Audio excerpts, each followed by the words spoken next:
I would say that challenging our emotional values is one of the most crucial things we can do if we want to grow and become better. Even though it's so easy to get caught up in these kind of comfort zones that we just place ourselves in a surrounding where we are familiar with things all the time, and we don't really feel that kind of anxious nervousness because we're so used to everything. But one thing I learned is that in order for us to become better and grow, we have to be comfortable with uncomfortable situations. And one of the situations that might be that you hear new information that you haven't heard before. It might be information that triggers you. I made I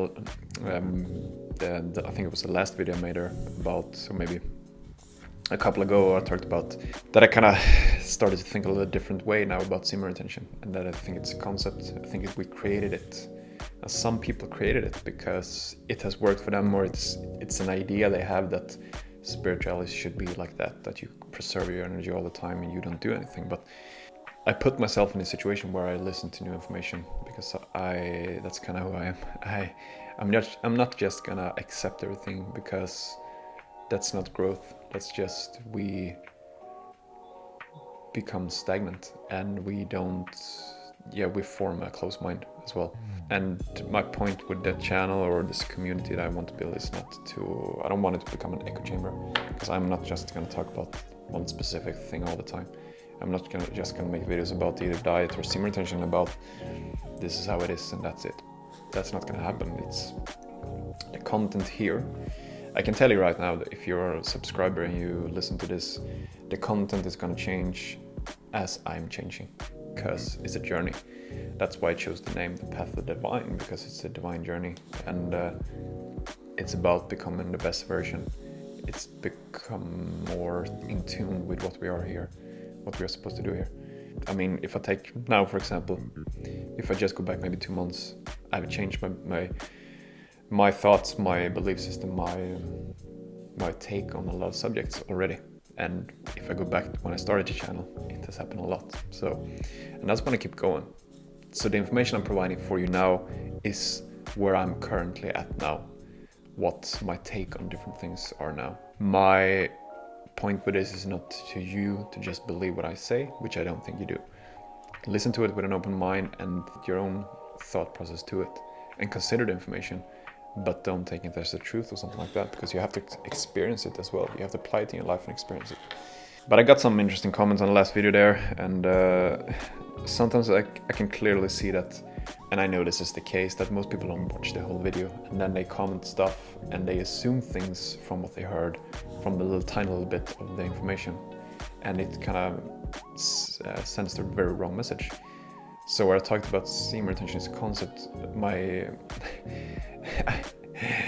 I mean the message was not that you should sit, jerk off and watch porn. That's not the case. That was not the intention at all. I wanted to make a little deeper meaning behind it, because we can't always just get stuck in these kind of illusions and belief systems that we create, that these people are saying it is like this, so that's the truth. Because we're always gonna have to be able to change our point of view towards things, and that's why I'm considering a different angle now, because I heard new information and I see it in a much bigger way now than I did before. At the end of the day, simmer intention is about becoming a better version of yourself, becoming a better man. Self-mastery, that's the key here. To be able to control it. Then what you do with that, that's up to you. And if you don't create suffering, if we don't put much negativity around it, I don't see a problem with it, to be honest. There's so many ideas, and it's not about this, it's about everything, like with diet and everything. There's so many things I changed about regarding spirituality, that you should be doing these kind of things, that otherwise you're not spiritual. And it's just ideas we form, and we're creating boxes, and we're limiting our lives. We don't live our life, basically. And that's not what we're here to do. We're here to experience and live it, because that's how everything is created. Because if the higher consciousness that creates everything that we're experiencing, if no one were experiencing anything, the awareness could never expand, because it's expanded because of new informations, new experiences, new things that come to the lives of the people. That's why we evolve, and we should do it as well. So So that's why I have a kind of this idea I have this take on it now, that when we look at a lot of the yogis, and we look at the monks, and we look at the people that live in maybe Tibet or India or Himalaya or something like that, that they are kind of running away from reality. They're running away from a lot of their own fears. And they are so attached to this idea that that's what a spiritual person do. They're living up in the mountains and they're meditating all day. They are doing the strict diet. They don't meet anyone. They definitely don't meet any from the opposite sex, women. And that's kind of like just running away from reality, because at the end of the day, that's why self-mastery is so important, because you gotta be able to control yourself in any situation. So if you're put in a situation with let's say an attractive woman, you gotta be able to control yourself. It's the same with food. Do you go into a food store or a restaurant and you can't control yourself because of the smell and the delicious food that is presented in front of you? You gotta be able to turn it down, because you know that it's not gonna gain me any, first of all, not any health, and it's gonna gain me any like long-term value. But if we only like living with emotion and like instinct all the time, just doing what's best for the moment, we're gonna fall in so many traps. So that's what self-mastery is about. The key is to be able to control yourself, but at the same time experience life. That's why I said in the last video there that for the last 3 years when I'm practicing this, is that I've been turning down on so many great opportunities because I had this idea that that's not what I'm doing anymore. Oh, I can do this now because, my ego thought that I was like above you or above the people because I knew more. My ego thought it knew more than them. And I think this is a trap for many people. But anyhow, so to challenge ourselves, we have to be able to put ourselves in surrounding situations with information that is very uncomfortable for ourselves, because that's where we grow. So if we always listening to the same information, we're feeding the ego. It wants comfort, but we're not going to grow there. So read books that you get triggered by, listen to podcasts, listen to YouTube videos that you get triggered by. That's a good sign. I've done it. Sometimes I get triggered by comments and stuff, and that's a good sign, because that's what I want to experience. Because I know that's the growth I want. That's the growth I need. That's the most important thing. Because when we get triggered by certain things, that's because we're attached to the persona. There's something inside of us that we take personally. But if we can come to the point where we're like letting go of the person, view it in a totally different way. View it as you're the observer of the person that you're experiencing your life with. I think we're drawn to all these kind of concepts as well because of comfort. Because when I did semen retention, I listened to so many videos about the topic. And I got comfort because I knew that that's what I wanted to hear. I didn't want to hear that it might be a concept or an illusion or something like that, because that triggered me, because I was so invested in this idea that that's what you should do. That's what everyone should do. And if they don't do that, they're not good enough. They're not as good as me. That's what's my take, basically. So creating these echo chambers, if you look at like any forum or like a community, there's so many communities where they're just feeding each other's ego all the time. And that's not, I don't think that's, maybe that's what will happen anyhow, because people are drawn to those kind of things and attracted to that. But I think it's good if we can mix in some other viewpoint as well. Put yourself in places or situations where you get triggered. That's the key to grow. The whole point with me started talking about semen retention in a different way is not that everything comes down to how we view everything. You can view it in the sense that, like I said before, that you're doing something evil. But that's also a concept, because at the end of the day, you are the observer of your life. You are in charge of your life, and what you choose to do, that's totally up to you. The best thing is to be aware of the consequences. And also we have to understand this. Most people are not ready to do one of these practices or concepts to the fullest because they're not ready. It's kind of like with diet. Most people are not ready to eat like let's say high fruit diet, like a very strict raw vegan diet. They're not ready to do that. It doesn't mean that they're less worthy. They are less of value. We're doing the best we can at this time and age. That's what we do.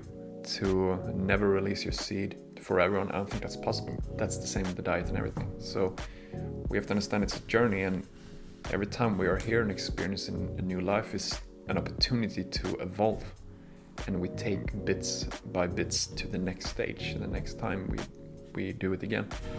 So I think it's very much of importance to always strive to grow and evolve. That's the point here, to add new dimensions to the consciousness, and that's by trial and error, definitely. But limiting the life about we listen to what other people have done and we're living their truth, because that's what we're doing. You're reading a book about the yogi who lives up in the mountains and do this stuff. That's his truth. That's his choice of experience. But it doesn't mean, and it doesn't mean that that's exactly what you should do. I mean, we're all on this earth good at different things. We are drawn to different things. We have different interests and hobbies. We have different things that we're attracted to. And that's the whole beauty of everything. Like, can you imagine everyone doing the same? Think everyone, 8 billion people almost, sitting up and don't do anything. What kind of world would that be? And that's not going to happen, because we are so different. We're good at different things. We have different qualities. And that's what we should accept and cherish and embrace. I mean, that's amazing that we're not the same. So just listen to other people. That goes the same when you listen to my videos. Don't take my experience as a truth and that you should do it and that you have to do it. That's not the point here. And that's one of the things I kind of realized recently, that when we talk about living in non-duality, that's kind of finally understand what that means now. That, I mean, the world is of duality, obviously. It's good and bad, it's ugliness, it's beautiful, it's black and white, it's everything. But living in life in non-duality is that we don't suffer and we don't live in these ideas and boxes. And we always have a choice. You can always when you're represented of a problem, let's say, you always have a choice. You can either be viewing it as a negative situation or a problem, or a positive. That's with everything. You can choose to be miserable and unhappy with certain things, or you can choose the other side. You always have those choices, and that is going to have a very high level of impact on your health and your life and your body. I texted with a guy on the last video there. He said that we talked about, he didn't understand what I meant with the mentalism, that how we think and how we view our perception is forming a reality. Because if you're a person who lives in a fearful state of mind created by man-made illusions, of course you can have a different reality than someone who lives in an abundant mindset, free living, taking life as it is, accepting that it is what it is. It's gonna have a totally different reality than the other person. I mean, that's a no-brainer, that's gonna happen. So it will always come down to how you view things and how you approach that certain scenario that's happening. We always have to understand that. With that said, I got my message to you. Hope you're having a fantastic weekend when I'm recording this. It's a Saturday. I'm gonna actually meet up some friends now. We're gonna have a great weekend together and have some barbecue and doing some cold ice baths actually, and hot tubs. So mixing both hot and cold. So looking forward to that. We talk soon. Take care.